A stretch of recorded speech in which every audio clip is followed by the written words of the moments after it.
Graça e paz, igreja do avivamento. Amém. Graça e paz, igreja linda. Amém. Os feios não falaram amém por quê? Então, para não ser feio, fale. Graça e paz, igreja linda. Amém. Aumentou o número dos lindos. Coisa boa estar aqui nesse culto da família. E como a gente tem recebido de Deus, a gente vem para a igreja, muitas vezes para o templo, para adorar, e eu não sei vocês, né, mas eu costumo me preparar para este momento. Quando eu falo me preparar, eu penso desde a roupa que eu vou, mas como é que meu coração vai chegar no templo? O que é que eu posso fazer para dar ao meu Deus quando eu entro na igreja, no templo, para estar com os meus irmãos? E porque muitas vezes a gente fica com uma mente muito de consumo. A gente quer, eu vou para a igreja para Deus falar comigo, eu vou para a igreja hoje porque eu quero ser abençoado. Eu vou para a igreja hoje, quem sabe Deus não sapeca lá uma profecia, e aí fica tudo, né? Sim, mas você está disposto, quando você sai de casa, oferecer o que é o Senhor, né? E eu sempre penso, o que eu posso dar a Ele por todo o benefício que Ele me tem feito, né? Então, irmãos, é muito bom estar aqui, é muito bom adorar o Senhor, ver o rostinho de vocês, ver como cada um está. É bom demais. Mas eu gostaria de compartilhar uma palavra que Deus me deu. Eu preguei essa palavra domingo passado lá no Marve, lá em Barreiras. E eu quero também compartilhar um pouco daquilo que Deus me deu com essa amada igreja aqui hoje. Livro de Neemias, capítulo 3. Oxe, vento. Eu boto assim o vento, ó. Isso é uma briga, eu amarro o vento aqui. Então, bota para cima. Você diminui, santo? Gente, quando eu conheci, eu carreguei no colo. Eu dei banho até um bico cair. Meu Deus, oh, meu Deus. Mas não é eu que estou ficando velha. Tu está ficando velha e eu madura. Aí você olha assim para os meninos, você toma um susto de Jesus. Não, aqui eu tenho uma caneta aqui. Neemias, capítulo 3, versículo 28, diz assim: acima da porta dos cavalos, os sacerdotes fizeram os reparos, cada um em frente à sua própria casa. Depois deles, Zadok, filho de Imer, fez o reparo em frente à sua casa. Obrigado, Pai, pela Tua palavra. Continua ministrando nossos corações, coisa boa sentir Tua presença. E a Tua voz é que nos conduz, a Tua voz, Senhor, é que nos forma. A Tua voz, meu Senhor, é que faz, ó Deus, existir o que não existe. A Tua voz, ela é tremenda. E nós queremos ouvir Tua voz, em nome de Jesus. Amém e amém. Queridos, eu não sei o que aconteceu aqui em Luiz Eduardo, mas nós passamos, né, quando eu digo, olha, palavra, tempo. É a hora que eu tenho que terminar, filho? Depois nós vamos ter um gabinete. Depois eu te levo ali no gabinete. Meu Deus, me ajude, Senhor. E foi umas semanas assim, meio tensas. Eu não sei se vocês perceberam. Desde aquele ataque em Blumenau, que aí começou a existir uma onda de pânico. Eu digo, de novo, teve o pânico do Covid. Agora, pânico de atentado. Meu Deus, o que está acontecendo?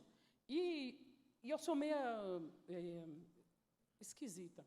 Assim, quando eu vejo algumas coisas acontecendo, coisas desse tipo, eu não divulgo, eu não falo, eu não gosto de estar comentando, né? E aí tem gente que bota na internet, faz não sei o quê, cada um reage de um jeito.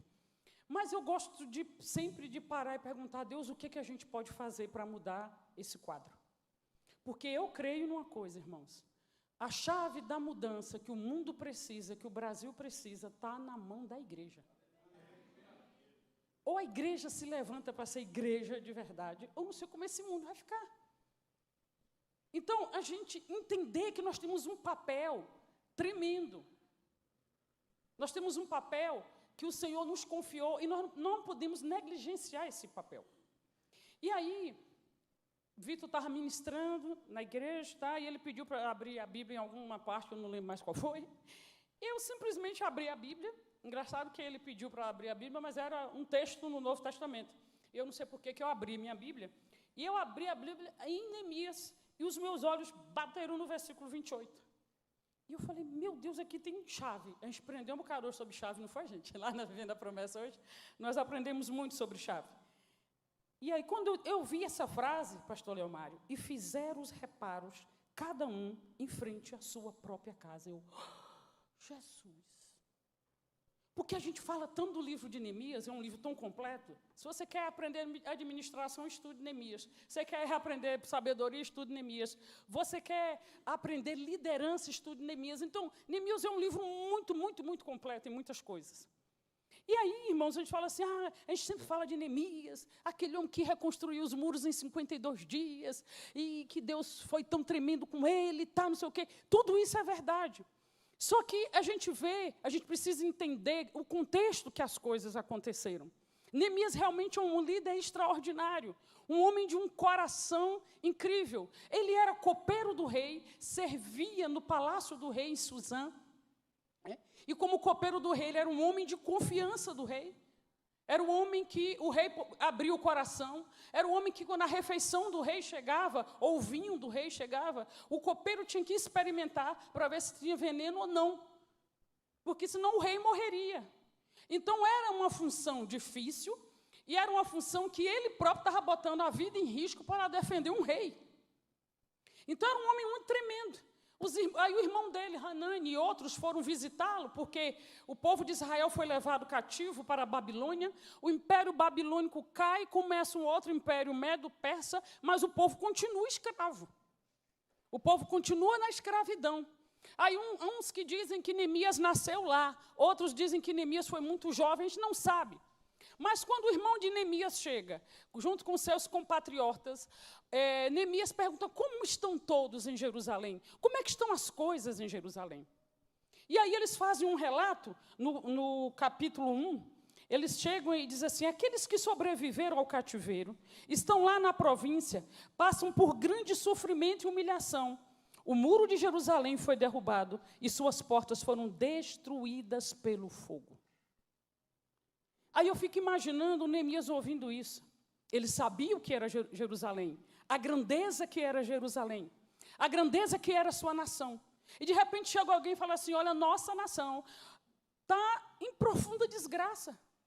Nós estamos debaixo de humilhação, de vergonha, de medo, de intimidação. Os poucos que tem lá não tem força, porque quando a gente vê um cenário de destruição, a gente entra em choque. Porque nós não fomos feitos para isso. E aquele povo está relatando para Neemias o que estava acontecendo lá.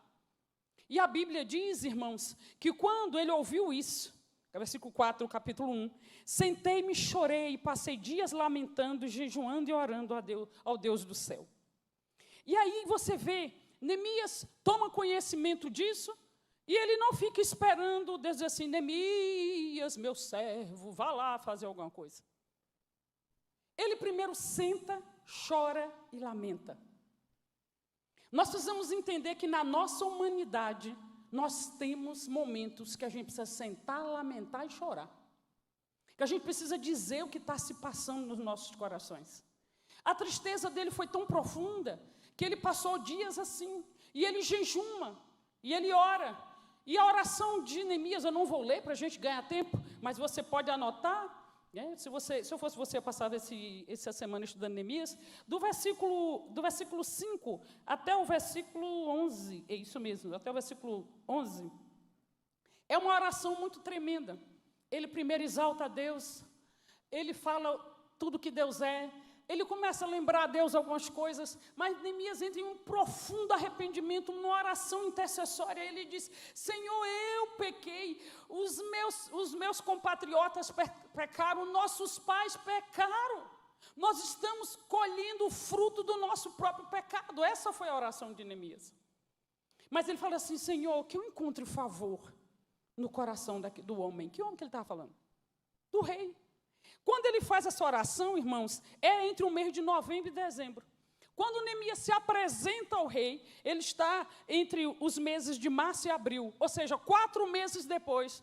Estava no turno de Neemias, Neemias se apresenta diante do rei, e o rei olha para ele e fala assim, você está triste? Ninguém poderia comparecer diante do rei triste, porque o rei poderia mandar enforcar. Mas a inquietação do coração de Neemias era tanta que ele não conseguiu disfarçar o que estava no coração. E o rei pergunta, o que está acontecendo com você, Neemias? E Neemias conta ao rei o relato que ele ouviu. E o rei faz a pergunta, né, para ele. Você gostaria de pedir o quê? O que é que você quer, Neemias? E nessa hora, Neemias teve que ser muito oportuno. Ele disse, eu quero que tu me des autorização para ir a Jerusalém. Eu vou reedificar aqueles muros. Eu vou colocar as portas. Eu quero que você... Aí o rei pergunta, por quanto tempo? Ele diz lá o tempo, aqui não registra. Quanto tempo você vai ficar? Aí ele pede ao rei que o rei dê para ele cartas de recomendação, para ele pedir madeira, para não sei o que, para ele. Enfim, Neemias chega em Jerusalém. E no capítulo 2 mostra que ele vai, pega o animal dele, faz uma vistoria de tudo que está acontecendo. Ele vai olhar a realidade agora com os próprios olhos. Eu quero dizer para você, meu irmão, que para a gente mudar algumas realidades, a gente precisa conhecer a fundo essa realidade. Porque se eu quero uma mudança, eu preciso entrar nisso, para essa mudança acontecer, de uma forma profunda e não superficial. Não dá para você resolver, né, uma doença grave tomando umas gotinhas de dipirona.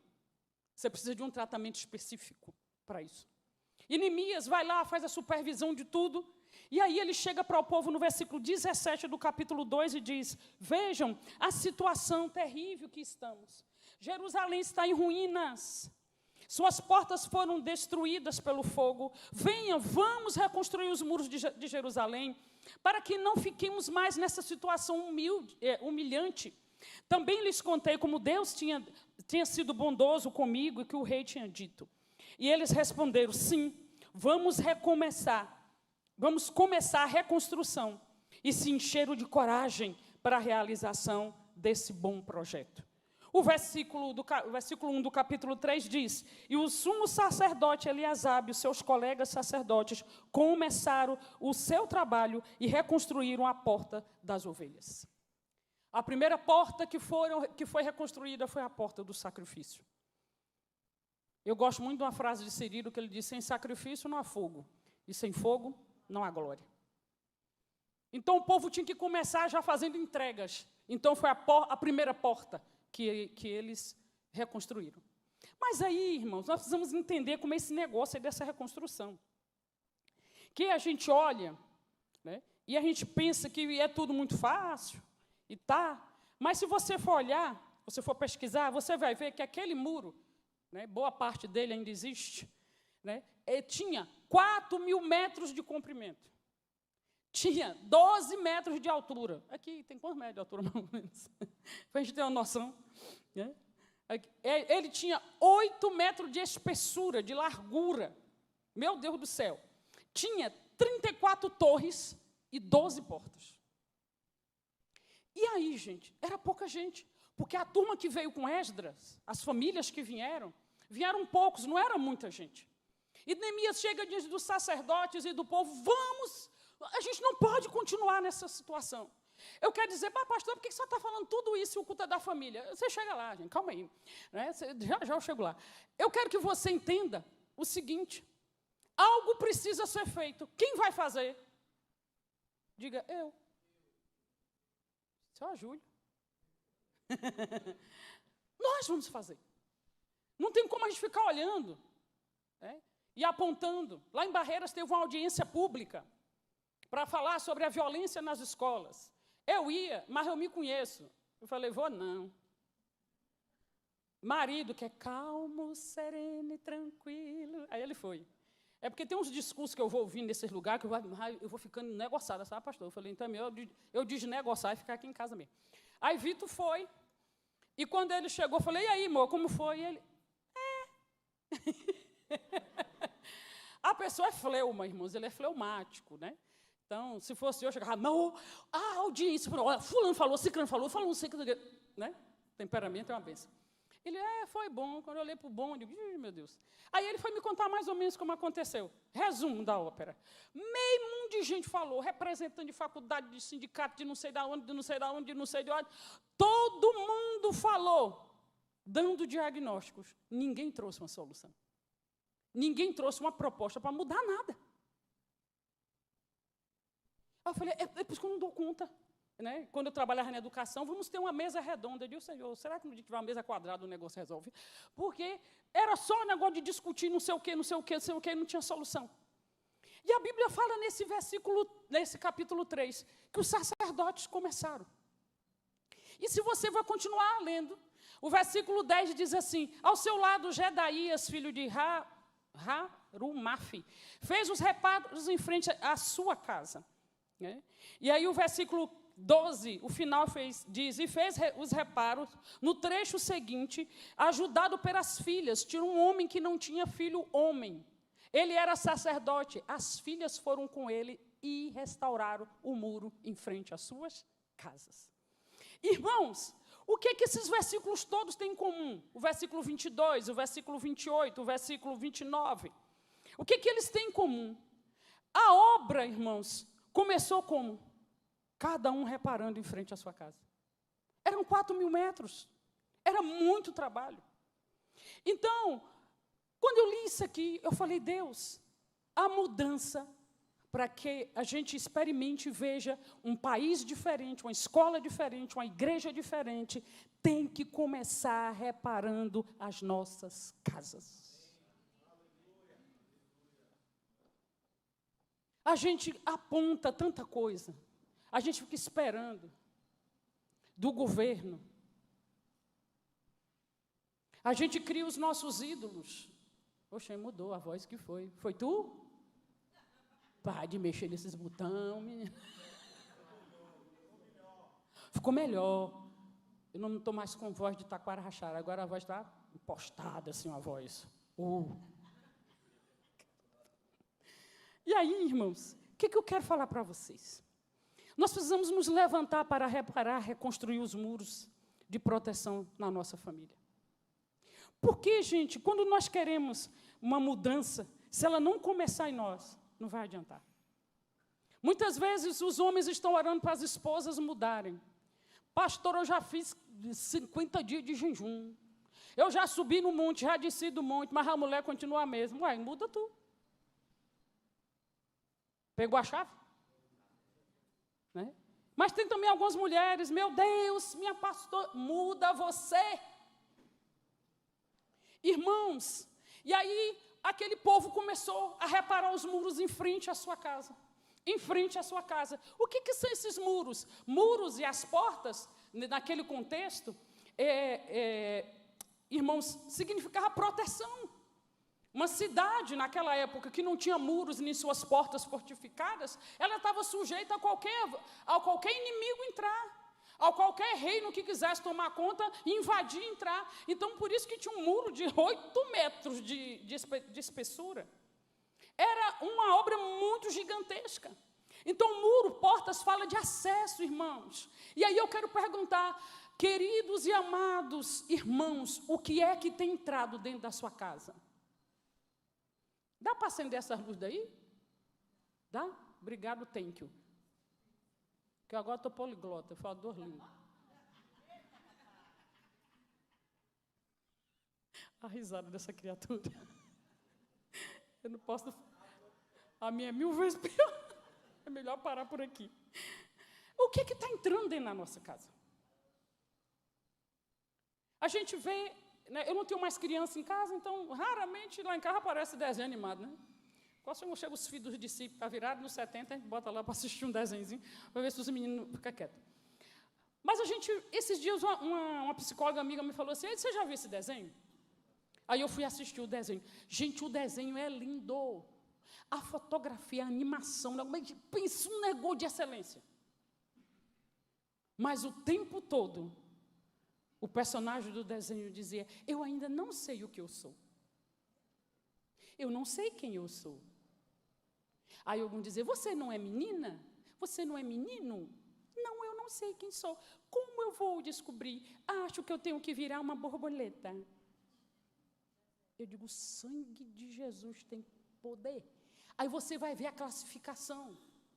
Crianças, irmãos de 6, 7, 8 anos, tá assistindo o desenho. Aí eles chegam na escola, o professor diz que não tem mais menino e menina. Que eles têm que crescer para decidir que gêneros eles querem ser. Gente, uma pessoa adulta que toma a decisão de ser de outro sexo, problema dela. Ela precisa ser respeitada, ela precisa ser amada, ela precisa de intercessão. Mas daí, incutir na cabeça das nossas crianças, que elas não sabem quem elas são, porque, irmãos, tudo, para você viver o propósito de Deus nessa terra, você precisa saber quem você é. Se você não sabe quem você não tem propósito. Se você não tem propósito, você é um andarilho nesse planeta, porque você não sabe para onde ir. E se você não sabe para onde ir, não tem senso de destino, você é uma pessoa perdida nas suas emoções, perdida nos seus sentimentos, uma pessoa confusa.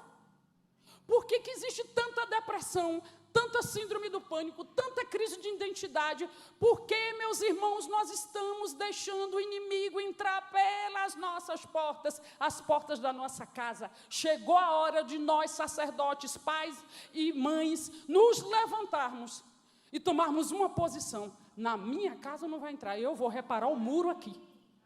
Aqui tem um muro de proteção. Isso é muito sério, irmãos. Então, a gente tem visto coisas assustadoras.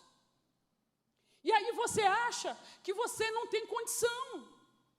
Porque, irmãos, eu vou dizer uma coisa para você. Eu acho que daqui a um dia nós vamos ter que fazer uma escola para ensinar pai a ser pai e mãe a ser mãe. Meu Deus do céu. Estava com uma menininha, ela tem 1 ano e 2 meses. Eu acho que 1 ano e 2 meses, que a menina de Natália tem, né? De Amanda tem. Eu acho que é mais ou menos isso. Aí a mãe dela pegou ela no colo, ela com as 2 mãozinhas, pá, na cara da mãe dela. Aí a mãe fez, não faz isso, filha. Eu digo, Amanda, não reaja dessa forma. Não seja fraca. Sua filha já chegou dizendo a quem veio. A bichinha forte que deu na tua cara. Mostra para ela como é que tem que ser a realidade. Aí ela, como pastora, eu digo, me dá ela. E ela estava nervosa, me dá ela. Aí quando eu botei ela, veio, não me bata. Eu olhei dentro do olho dela, né? E se batesse, eu dava de volta. Mas é violência, pastora. Quem aqui já levou uma taca quando era pequeno? Quem já tomou uma surrinha com aquele galinho de fedegoso? Aquele galinho que inventou foi o cão, porque não... Aquilo dói demais, gente. Aquilo dói, que é um horror. Já tomei, irmão, tanto ataque. Meu Deus do céu, eu estou aqui contando a história, né? Ninguém morreu. Nós estávamos hoje no restaurante, a gente lembrando de algumas coisas, né? Aí estava a Carol lembrando que Rô tinha a pontaria certa. Eu digo, lá em casa, meu filho, era 6. Quando ela mirava nenhum. Menino, mas acertava. Eu digo, minha mãe, você tem uma... Era o chinelo havaiana, né? Fulano, tu tá me ouvindo? Sabe o que acontece, gente? Sacerdotes que se posicionam. O seu filho vai sempre te desafiar. Pequenininho. Quando chega na adolescência, então, só Jesus na causa. Ele pode desafiar você como for. Seja homem, homem. Seja mulher ou mulher. Não confunde os negócios, não. Em nome de Jesus. Irmãos, é tempo desses sacerdotes se levantarem. Reparar os muros. O que está faltando na tua casa? Uma boa comunicação, vamos melhorar a comunicação. Está faltando afeto. Porque existe um ladrão de afeto agora. Me dá esse bicho aí, como é que faz ligação? É, celular. Me dá aí. Eu disse, ela está bem facinho ali. Ok. Eu disse, ela eu não sei mexer, não, que é iPhone. Isso aqui, esse negocinho aqui, é bom, né? É, gente? Se alguém disser assim, é do demônio, então me dá o seu. que aí eu vou vender. Isso aqui é uma arma poderosa, para quem sabe usar. Ela pode ser uma arma para edificar, mas uma arma para matar. Estava numa casa, eu falei, cadê fulano? Ah, está no quarto. Não vai chamar para almoçar? Peraí, deixa eu mandar um zap. Eu digo, me dá essa porcaria aqui. Não é possível, tu vai mandar um zap para teu filho, para ele vir para a mesa almoçar. Vai chamar a pessoa. Eu não vi esse menino. Acordei, tomei café, estou aqui amanhã, não vi o menino. Chama o menino. Aí chegou o menino. Que? Eu digo, tomou suco de limão, santo. O que é que tu tem? Ah, está lá no meu jogo. Então, pai dentro de casa, mãe dentro de casa, mandando WhatsApp para o filho vir para a mesa. Pai, chegou a hora de você se levantar e dizer, a partir de hoje, as refeições, é todo mundo na mesa. Construa um altar na hora da refeição. Em nome de Jesus. Irmãos, como é que cada um faz um prato e senta na frente da televisão? Um vai assistir o Globo, não sei o quê, o outro vai assistir não sei o que lá. Né? Tem uns que não conseguem vir para a reunião de discipulado, para o culto, para a célula, porque está assistindo Big Brother. Ou me faça uma garapa, irmão, não estou dando conta, não. O que é garapa, pastora? Na terra da minha avó, em Pernambuco, o garapa é água com açúcar. Não é garapinha para tomar, para acalmar. Por quê, queridos? A gente precisa, em nome de Jesus, trazer de volta para dentro da nossa casa, reedificar muros que foram derrubados ou até construir o que nunca existiu antes. Por exemplo, linguagem respeitosa. Pai, mãe, ensine seu filho a pedir bênção. A gente perdeu isso lá em casa, eu e Vitor. Demos bobeira. E a gente começou o trabalho de resgate agora. A Raquel está casada e de vez em quando passa por lá para filar a boia. Aí ela chega, tá por ali, a gente sempre ora junto na refeição, na hora de ir embora. Tchau, mames, tchau, papos. Pede a bênção. Ela, oxi. Tipo assim, uai, mas isso era na infância. Pede a bênção. Aí ela pediu, Deus te abençoe. É a terceira vez que ela vai, a gente no mesmo tempo, agora ela já chegou ontem e fez, bênção, mãe! Diga, restaurar os muros, irmãos. Está na hora da gente voltar, queridos, a ter culto doméstico. Eu fui criada em culto doméstico. Meu pai era ausente na nossa primeira infância, porque ele andava abrindo igreja, em tudo quanto era canto que ele passava, abriu igreja. Mas a minha mãe, com 6 filhos, junto com a minha avó, sentava, lia a Bíblia e cantava. Minha mãe sempre cantou. Lá em casa, todo mundo canta. Lá em casa, a gente aprendeu a cantar primeiro para depois falar. A gente sempre ouviu da minha avó, da minha mãe, histórias da Bíblia. E isso tudo foi edificando os muros de proteção nos nossos corações. Eu quero dizer para você, pai, se você não quer perder seu filho, quando ele entrar numa faculdade, planta o que precisa ser plantado no coração dele agora, já. Fala para seu filho o que está acontecendo no mundo, compara com aquilo que a Bíblia diz, ouça o que esse menino está escutando na escola. Os meninos estão indo para a escola e estão chegando endemoniados em casa. O que é isso, irmãos? Isso não é brincadeira, não. Eu estive na escola segunda-feira passada, amanhã faz 8 dias, e a gente vê o desespero no coração das diretoras e professores. Por quê? Por que essa violência chegou nas nossas escolas, nas nossas ruas, na nossa cidade? Porque começou dentro de casa. O pai vê, os filhos vê o pai brigar com a mãe. Alguns vê até espancamento, irmãos. Porque, eu quero dizer para você, atrás de toda pessoa irada, existe uma criança profundamente ferida. Alguém que foi ferido na sua essência. Pai que é pai, mãe que é mãe, precisa validar seus filhos. Até Deus teve que validar Jesus. Jesus foi batizado quando ele saiu. Todo mundo que estava naquele lugar no Jordão ouviu Deus dizer assim: este é o meu filho amado que me dá alegria, que me dá prazer. Deus estava dizendo: filho, você está pronto, vai lá. Decola o seu filho. Olha nos olhos. Não deixe isso aqui roubar o seu tempo.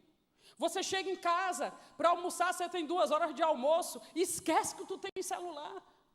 Deus te confiou um projeto chamado filho, filha. Satanás vai fazer de tudo para tirar teu filho do propósito, mas você é o guardião. Você vai reparar o muro em frente à sua casa, aqui não vai entrar. Estabelece o horário de assistir e o que vai assistir.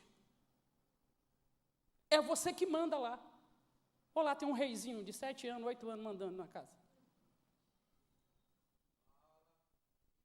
Um casal da nossa igreja falou, eu falei, gente, vocês sumiram. Encontrei no Atacadão. Vocês sumiram, o que aconteceu? Eu ligo, vocês não atendem, eu mando mensagem, vocês não respondem, o que aconteceu? Ah, pastor, é porque o fulano, o filho de 14 anos,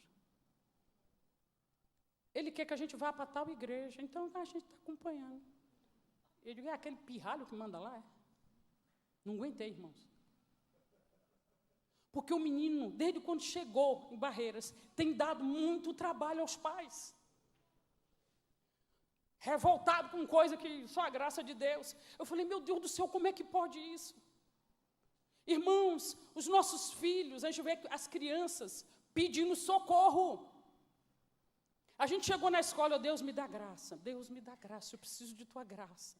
Jesus, olha quanto menino, Senhor, mais de 300, socorro, tudo, pré-adolescente e adolescente. E eles já sentam desafiando, né?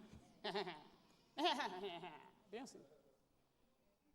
Aí eu cheguei e fiz, bom dia, turma! Eu digo, não vou demorar. E quando falou que é pastor, aí um começou lá, vai começar o culto. Aí eu comecei a falar, fui brincando, elogiando, fui rápida na minha palavra. E quando terminou, irmãos, eu consegui orar. E quando eu disse amém, vários estavam com os olhos cheios de lágrimas. Sabe por quê? Eles estão pedindo socorro. Nós precisamos reparar o muro. Se na minha casa as coisas foram colocadas nos seus devidos lugares, o meu vizinho vai perceber que tem algo diferente na minha casa. E ele vai perguntar. E você vai falar o que você fez. E de repente o teu vizinho vai tomar uma posição. Se em cada casa, meu Deus do céu, eles foram reparando. Se você for olhar, irmãos, aqui não deu tempo para fazer essa conta. Teve sacerdotes que repararam questão assim, de metros só, 2, 3 metros. Mas teve sacerdotes que repararam mais de 100 metros de comprimento do muro. Mas teve um homem, que está escrito aqui no versículo 5 do capítulo 3, diz assim, o trecho seguinte foi reparado pelos homens de Tecoa, mas os nobres dessa cidade não quiseram se juntar ao serviço, rejeitando a orientação dos seus supervisores, rejeitando a orientação dos seus governadores, que Neemias estava ali como vice-governador.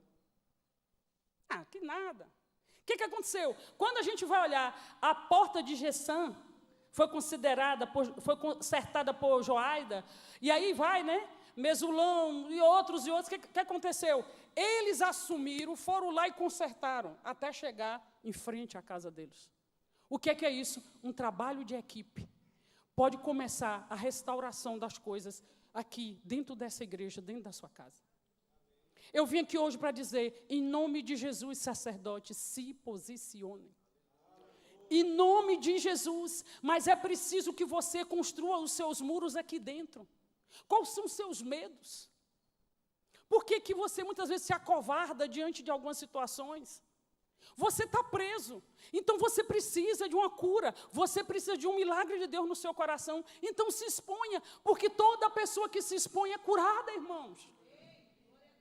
Você não chega no médico e senta na frente do médico, para o médico adivinhar o que você tem. Você precisa dizer o que você está sentindo e onde você está sentindo. Diante de Deus, a mesma coisa. Jesus chega para o homem de 38 anos naquele poço e fala assim, você quer ser curado? Qual foi a resposta dele? Sim. Não tem ninguém para me levar. Toda vez que a água movimenta, alguém vai na minha frente. Ninguém me ama, ninguém me quer, ninguém me ajuda. Vitimista. Jesus, toma teu leite e anda. Jesus, perdoa a paciência. Vamos. Deixa eu dar um milagre assim mesmo para esse abençoado. Levanta. Então, eu quero que você entenda que chegou a hora de você reconstruir os seus muros. Qual foi a última vez que teu filho te viu de joelho no chão orando, pai? A professora perguntou para Raquel quando ela era pequena. Raquel, o que é que sua mãe faz? Ouve CD e chora a manhã toda.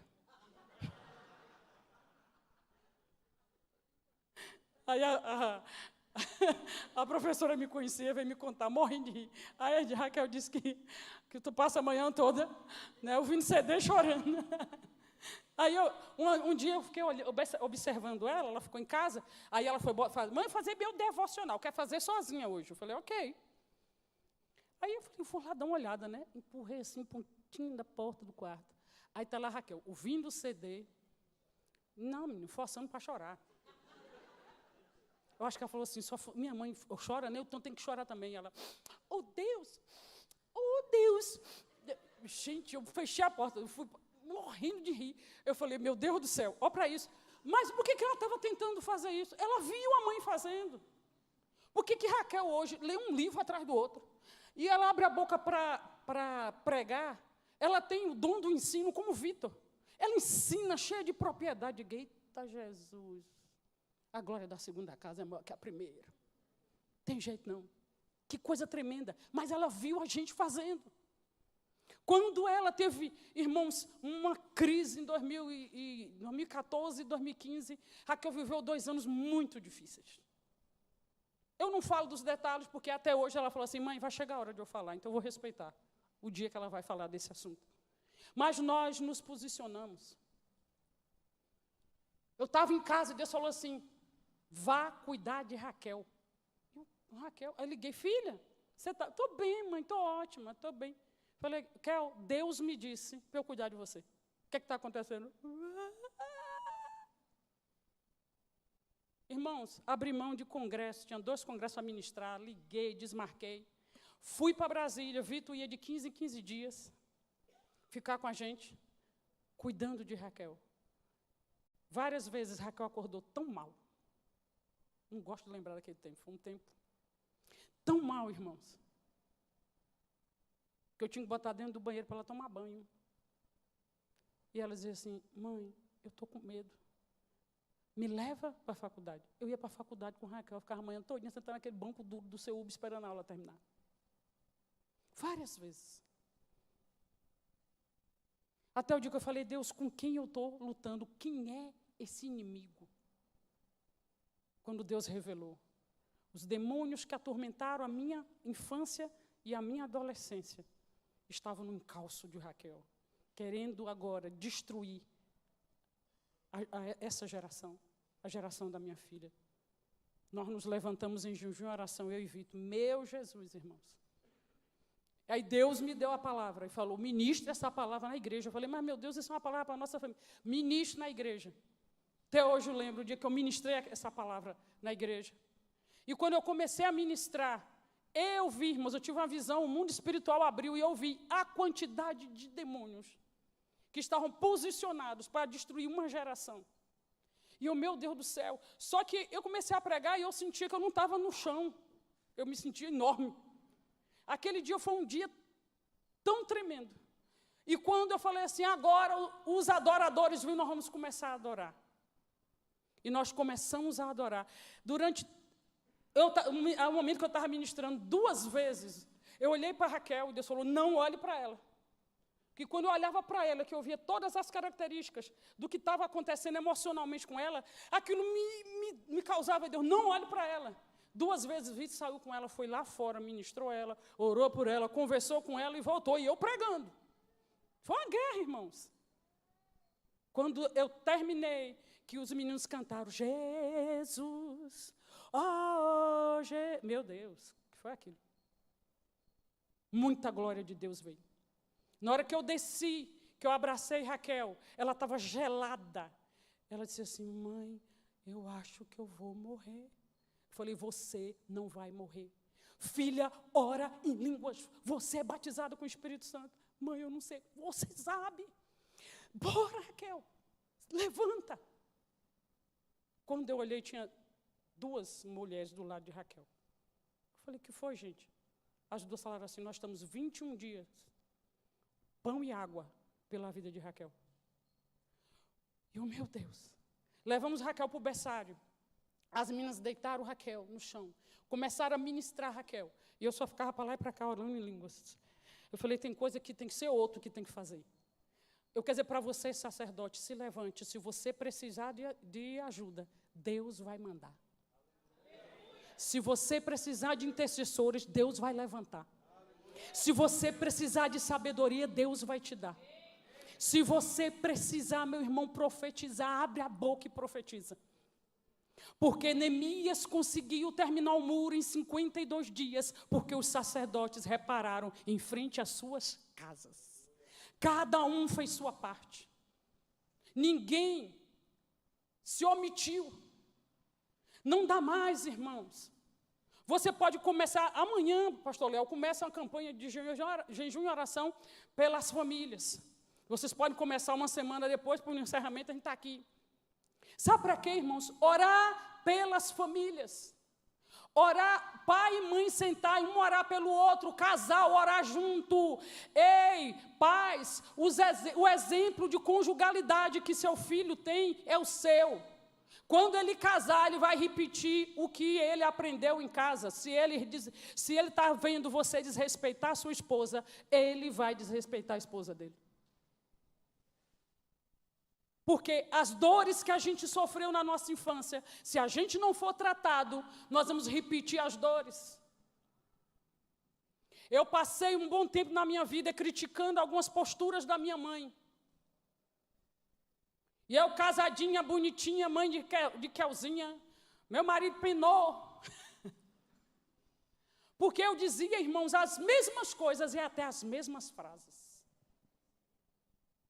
E um dia que eu estava repetindo aquela frase, eu falei, mas eu jurei que eu não ia falar nunca isso. E eu estou falando, o que está acontecendo comigo? Aí Deus foi me mostrar o tamanho da ferida que eu carregava e o quanto eu precisava de cura. E eu fui buscar essa cura. Irmãos, eu quero dizer para você que os sacerdotes, para ministrar diante do Senhor, eles tinham roupas diferentes e um padrão de comportamento diferente. Se você quer ter vitória na sua vida conjugal, na vida dos seus filhos, vista-se com a roupagem de um pai equilibrado, não disfuncional. Tenha postura e comportamento de um homem sério, de um homem de caráter. Se você falou, cumpra. Se você prometeu, vai lá e faz. Menino, desce daí, senão tu vai ver. Aí o menino vai lá e faz de novo. Desce daí, senão tu vai ver. Vai lá e faz a 3ª vez. E tu não viu, não fez nada, e o menino não viu nada. Você está ensinando para seu filho que você é um mentiroso. Se você falou, faça. Falou, ele repetiu, é na hora, haja na hora. Sente com seu filho e diga, olha, meu filho, na escola você vai aprender assim, assado, frito, cozido. Mas a palavra de Deus diz assim, papai e mamãe crê nisso, nisso, nisso, nisso. Irmãos, quando uma mulher judia fica grávida, que ela descobre que está grávida, a primeira coisa que o marido e a esposa faz é botar a mão no ventre e dizer, filho ou filha, o Deus de Israel é o teu Deus. Essa criança começa a ouvir isso, sendo um embrião. O Deus de Israel é o teu Deus. A mãe está dando... Eu vi isso no muro. Né? Aquelas mulheres gostam de parir, meus irmãos, vocês não têm noção, não. É um menino aqui, outro menino aqui, outro na barriga, e outro, né, sacudindo, e tem 2 no carro de gêmeos. Eu digo, meu Deus, o que é isso? É. Mas eles ministram a palavra para os seus filhos. Eles ensinam quem é Deus. Eles dão referência para os seus filhos. Por que eu estou aqui hoje ministrando a palavra para vocês? Sabe por quê? Porque meu pai e a minha mãe, mesmo com todas as deficiências que eles tinham, eles cumpriram o papel sacerdotal deles. Meu pai batizou 6 filhos, casou os 6 filhos. E os 6 filhos estão na casa do Senhor, fazendo a obra do Senhor. Mas no dia que eu inventei, que eu era mais negociada lá de casa. Que negociada? Assim, sei lá. Eu dei trabalho. Eu estava decepcionada, chateada. Não gostava do modelo de igreja que existia naquela época. Tudo era pecado. Era tudo muito difícil. Todo mundo ia para o culto, menos Jesus. Era tudo muito complicado. E eu e meus irmãos comecei um processo para desviar. Fui. E aí, a primeira vez que eu fui numa festa, com os meus colegas, durante a tarde, eu bebi, nunca tinha bebido. E eu cheguei em casa, eu tenho 1,70 m, quando eu casei, eu estava com 44 quilos. Ou seja, eu era uma vassoura vestida, muito magra. E aí, o pessoal, experimenta aqui, eu experimentei cerveja, cachaça, me deram vodka. Gente, eu podia ter tido um coma alcoólico, qualquer coisa de doido. Eu cheguei em casa muito mal. E aí eu comecei a botar tudo para fora, né? Não dava tempo de chegar no banheiro. Mas aconteceu algo aquela noite. Eu lembro da minha mãe me dando banho. E digo, eita, que amanhã, vogela, que não era vogela na época, não era só amanhã. Amanhã eu vou ouvir. E aquela ali era boa de discurso. Né, Léo? Irmãos, eu acordei de madrugada. Uma aguinha assim no meu rosto. E eu ainda estava meio por causa da bebida. Falei, ai meu Deus, está chovendo, tem uma goteira bem na minha cabeça. Mas aí eu ouvi a voz dizer assim, Deus, eu consagrei a Ede a ti. Deus, o diabo não vai roubar minha filha. Deus, ela é tua. Eu abençoo minha filha. Eu te entrego a minha filha, Senhor. Que ela seja usada na tua obra. Sabe quem era, irmãos? Meu pai. E as lágrimas dele foi pior do que uma surra, um tiro, qualquer outra coisa. Eu falei, meu Deus, o que é que eu estou fazendo? E as lágrimas e a intercessão dele entrou tão profundamente no meu coração. Você se converteu? Não. Mas nunca mais bebi. Eu ia com a roda dos meus amigos e eles diziam assim, que eu era a doida, né? Aí é maluca, fala cada coisa, não sei de quê. Começaram a usar maconha. Eles disseram, é de uma viagem muito louca, bem, muito bom, você vai amar. Mas eu lembrava de alguém dizendo assim, ela é tua. Ui. E eu dizia assim, eu só não vou fazer para não decepcionar meu pai. É que eu estava revoltadinha com Deus. Irmãos, eles me ensinaram, eles pagaram o preço no jejum e oração. Não foram nem uma vez, nem duas, nem três, foram inúmeras. Até o dia que eles viram a Ede convertida e batizada com o Espírito Santo. Queridos, eu gostaria que você reparasse os muros da sua casa. Aqui ninguém dorme de portão aberto, dorme? As janelas da sua casa e as portas da sua casa, tudo bem trancado. Para que nenhum ladrão entre. Você está certíssimo. Mas, em nome de Jesus, comece a restaurar a leitura da Bíblia. 15 minutos, irmãos, numa semana, você escolhe. Tem que ser consenso, né? Que seja bom para todo mundo. Que você sente com seus filhos, não na frente do Jornal Nacional. Senta com seus filhos, abre a Bíblia. Leia, ore. Se está acontecendo alguma coisa na família, olha, nós estamos passando por um momento de aperto financeiro. O que você vai falar? Filhos, a gente não está podendo gastar muito agora. Estamos num arroxo aqui. Então, nós vamos dar as mãos e vamos orar. E o Senhor vai nos suprir. Deus vai mandar a provisão. Comece a fazer isso. Porque eu vi Deus fazer milagre dentro da minha casa. Quando minha mãe dizia assim, Antônio, quero falar com você. E eles só conversavam no quarto. Algumas vezes eu me enfiei debaixo da cama e fiquei lá para escutar. A pessoa não era normal. E em uma delas, a minha mãe chorando disse assim, Antônio, amanhã não tem nada para dar aos meninos, não tem uma colher de café. E minha mãe chorando, soluçando, chorando. E meu pai, daquele jeito, Deus proverá. Calmo, sereno, tranquilo. Minha mãe subindo para a parede, meu pai, Deus proverá. Aí quando ele saiu do quarto, eu saí, e eu fiz a reunião, a Assembleia dos Justos. Chamei os meus irmãos tudinho, eu falei, amanhã, quem pedir café, apanha. Eu não queria ver minha mãe sofrer, gente. Eu digo, olha, não pode pedir café. Por quê? Porque não pode. Eu era chefe da gangue. 6 filhos. Meus irmãos, quando foi dando 8 horas, o negócio foi ficando difícil.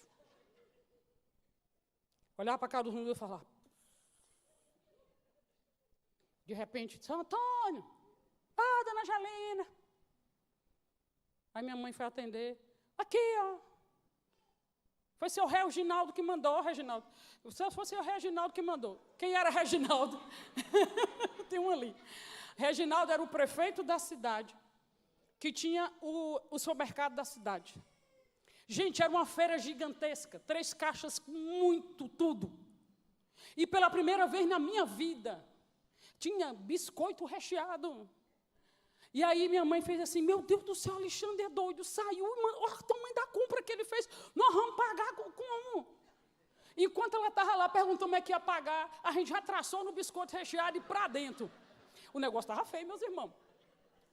Estava feio. Aí chega meu pai, aí minha mãe fala assim, Antônio, como é que você faz uma feira desse tamanho, Antônio? Ele falou, não, mas eu não fiz feira nenhuma. Eu estava tentando algum dinheiro emprestado e não consegui. Ele falou, mas o Reginaldo mandou aqui. Esse Reginaldo, ele perseguia meu pai. Ele era horrível, um homem horrendo. Aí meu pai foi até lá. Meu pai, pelo amor de Deus, menino, vocês comeram os biscoitos, meu Deus. Já foi. Oh, glória. Meu pai foi no mercado, quando chega lá no mercado, ele diz assim, seu Reginaldo, alguém entregou a compra lá em casa, foi a compra errada. Ele falou assim, seu Reginaldo estava tipo em estado de choque. Aí meu pai ele falou assim, não, pastor, não foi nada errado. Essa noite eu sonhei com um homem todo de branco. Esse homem entrou no meu quarto e disse, faça uma feira assim, assim, assim, assim, e mande entregar na casa de seu Antônio Crente. Que era assim que meu pai era conhecido em Jussiá, o Antônio Crente.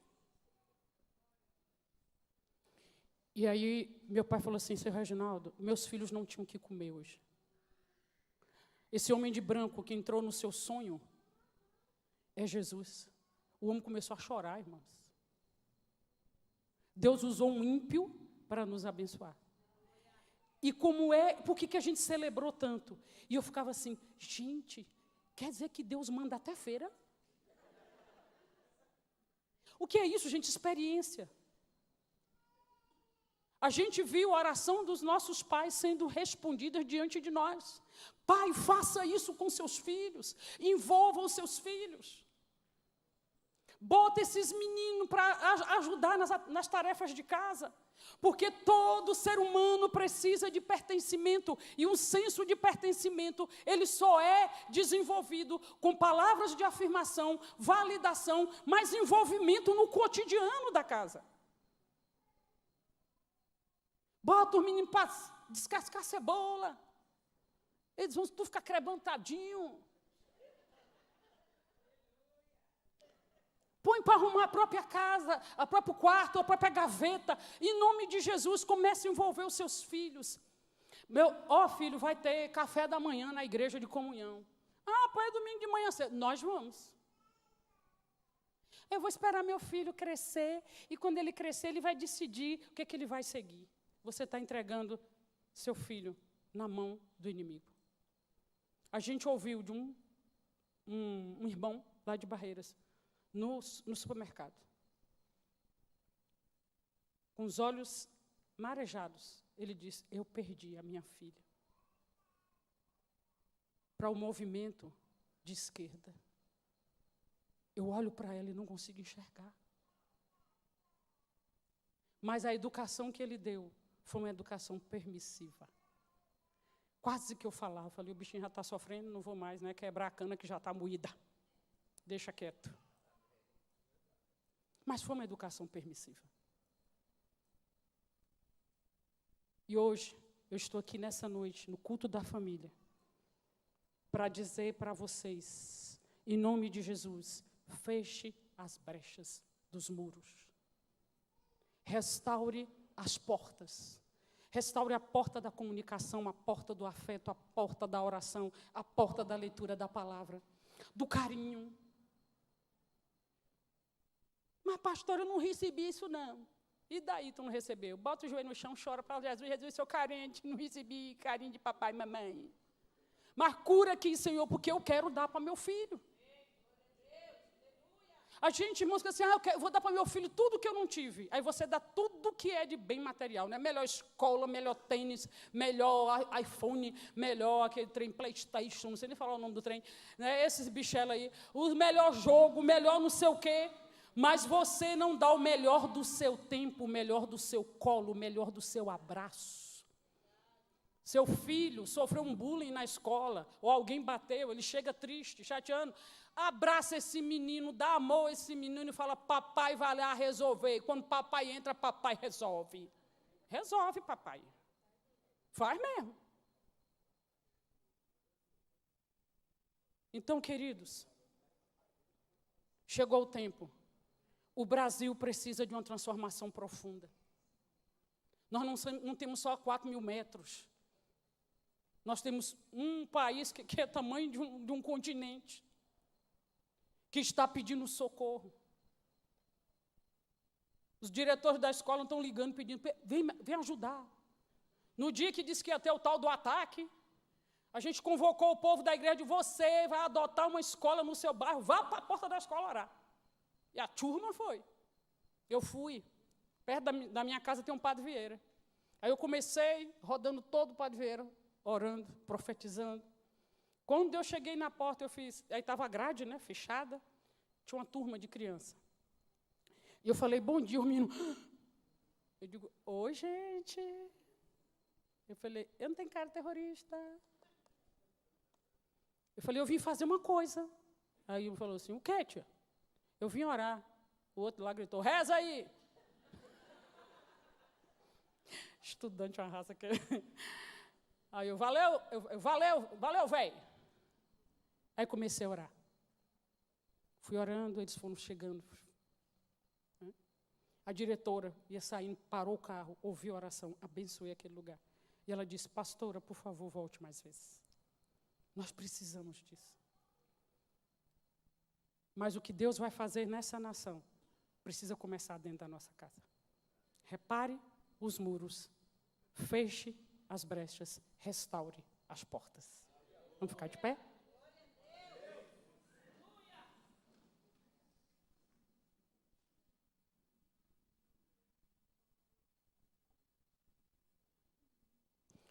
Deus é maravilhoso, diga amém.